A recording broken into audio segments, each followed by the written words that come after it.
આ દિવાળી દીવા પ્રગટાવવાનો તો તહેવાર છે જ તે, પણ એની સાથે સાથે એક નાનો એવો પણ સરસ મેસેજ પણ આપે છે। જેમ ગમે તેટલું અંધારું કેમ ના હોય, પણ નાનો એવો દીવો કે પ્રકાશ ફેલાવવામાં આવે તો પણ અંધકારને દૂર કરે છે।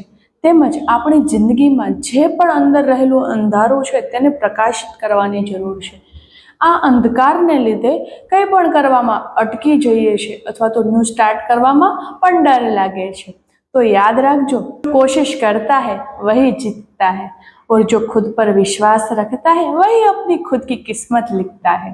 तो ચાલો સાથે મળીને આ દિવાળી પર આપણી અંદર રહેલા અંધકાર રૂપી ડરને જલાવીએ, અંધકાર રૂપી ડરને દૂર કરીએ અને પ્રકાશ ફેલાવીએ। તો આપણા સપનાઓ રૂપી પ્રકાશ ફેલાવીને આ દુનિયાને ઝગમગ કરીએ।